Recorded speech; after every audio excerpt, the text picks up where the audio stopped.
Salut les amis, bienvenue dans cette nouvelle vidéo consacrée à Java niveau intermédiaire. Avant de voir comment lire le contenu d'un fichier avec FileReader, j'ai tenu à vous parler de l'exception null pointer exception. Parce que là, c'est une exception que vous allez forcément voir au moins une fois dans votre vie de programmeur Java. Ok, ça ne manque pas, null pointer exception. Donc on va voir un peu cette exception-là. Et c'est sûr que vous allez la revoir, vous allez devenir familier avec cette exception par la pratique. Donc là, pas de souci, on va déclarer, disons, une chaîne de caractères que je vais appeler ici name. Au niveau de cette chaîne de caractères, je ne vais rien mettre et je vais tenter d'afficher ici la taille de cette chaîne de caractères en mettant ici name.length. Donc normalement, Eclipse nous dit que cette valeur n'a pas été, cette variable plutôt n'a pas été initialisée. On va l'initialiser, pourquoi pas à nul. Nul qui veut dire rien. Ok, on en avait parlé dans Java pour débutants. Donc notre variable name ne contient rien, ne référence rien. Et on demande à ce niveau-là la taille de name. Ok, donc on aura ici une exception de type null pointer exception. Vous voyez à ce niveau-là null pointer exception. Donc vous avez cette erreur-là très souvent lorsque vous tentez d'appeler une méthode sur quelque chose qui ne référence rien.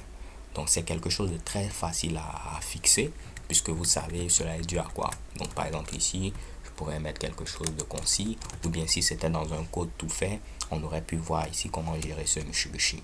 Là, il va m'afficher 2 sans problème.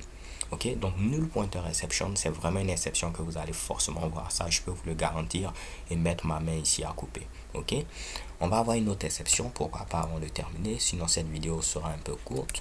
Je vais faire quoi ici? Disons que je vais déclarer un tableau d'entier. Donc je vais l'appeler ici tab.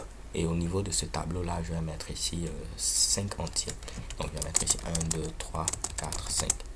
Ok, donc les index, les positions seront 0, 1, 2, 3, 4. Donc je ne peux pas venir par exemple mettre ici tab 5. Donc là, il y aura une exception qui sera levée à l'exécution. Donc c'est runtime exception parce que vous voyez, on n'est pas obligé de gérer cela. Et là, lorsqu'on va lancer l'exécution, vous voyez, on a array index out of bounds exception. Donc là, on a dépassé un peu les bornes, les limites ici, des valeurs qu'on peut donner pour notre fameux tableau. Vu qu'il n'a que 5 éléments, les positions varient de 0 à 4, les index en question. Donc là, comme on l'a vu, vous pouvez gérer cette exception si vous le souhaitez. Une première manière aurait été de dire, par exemple, si on va mettre par exemple ici i, on va recevoir l'index en question. On va mettre ici i comme valeur ici. Et je peux dire que si i est supérieur ou égal à la taille de notre tableau, alors là, on va lever une exception où on va afficher un message. Dans le cas contraire, cela veut dire que on peut trouver la valeur. Là, je vais afficher par exemple ici erreur. Bien sûr, vous devez mettre quelque chose de beaucoup plus concis. Je lance l'exécution. Vous voyez, on a erreur parce qu'on ne peut pas avoir une valeur pour 5. Si je mets ici 2, on n'aura pas de problème. Cela va afficher 3 et checkement. Mais par contre, quelqu'un de malin peut mettre ici -1. Vous voyez ici, on aura ici un Mitsubishi. Donc, vous devez vérifier également si la valeur est inférieure à 0. Ok? Donc, si on a une valeur qui est supérieure ou égale à 5, ou une valeur qui est inférieure à 0, on met erreur. Dans le cas contraire, on gère ce Mitsubishi. Donc là, vous voyez erreur. Si je mets ici 1, cela va fonctionner. On va afficher 2 sans problème. Donc là, c'est un moyen de le faire.